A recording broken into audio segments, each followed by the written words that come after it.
ఎక్కే విమానం దిగే విమానం అన్నట్టుగా స్పెషల్ ఫ్లైట్లలో ప్రయాణాలు చేస్తూ జల్సాలు చేస్తున్న కూటమి పెద్దలు ప్రభుత్వ పాఠశాలల అభివృద్ధికి మాత్రం రూపాయి కూడా కేటాయించడం లేదు.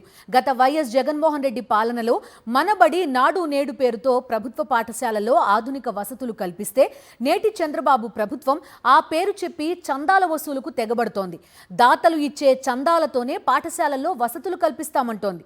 అధికారికంగా విరాళాలు దండుకోవడం కోసం ఓ ప్రత్యేక యాప్ని కూడా రూపొందిస్తున్నారని, త్వరలోనే దాన్ని లోకేష్ విడుదల చేస్తారని సమాచారం.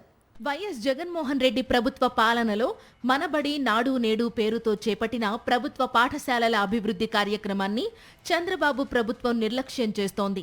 జగన్ చేపట్టిన పథకాలు కార్యక్రమాలను ముందుకు తీసుకుపోతే ఆయనకు పేరు వస్తుందనే భయంతో చంద్రబాబు ప్రభుత్వం ఆయా ప్రజాదరణ పథకాలను కార్యక్రమాలను పక్కన పెట్టేసి రాష్ట్ర ప్రగతికి తీవ్ర ద్రోహం చేస్తోందనే విమర్శలకు కొదవలేదు. సీఎం చంద్రబాబు కుమారుడు మంత్రి లోకేష్ విద్యాశాఖ మంత్రిగా ఈ 21 నెలల్లో కనీసం 21 రూపాయలు కూడా ప్రభుత్వ పాఠశాలల అభివృద్ధికి ఖర్చు చేయలేదు. ఇప్పటికి 3 బడ్జెట్లు ప్రవేశపెట్టినా కనీసం 3 కోట్ల రూపాయలు కూడా ప్రభుత్వ పాఠశాలల వసతులకు గాని మౌలిక వసతులకు గాని కేటాయించలేదంటే కూటమి పాలనలో ఎలాంటి నిర్లక్ష్యం తాండవిస్తున్నదో అర్థం చేసుకోవచ్చు.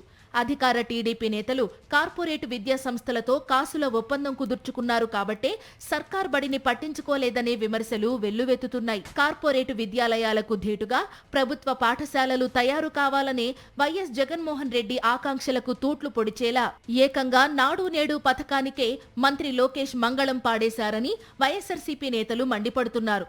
ఈ విమర్శల నేపథ్యంలో మనబడి నాడు నేడు పథకాన్ని చంద్రబాబు ఆయన కుమారుడు లోకేష్లు విరాళాల పథకంగా మార్చేయడానికి నిర్ణయం తీసుకున్నారట. మరో వారం రోజుల్లో ఓ డొనేషన్ యాప్ ని మంత్రి లోకేష్ ఆవిష్కరించబోతున్నారని సమాచారం.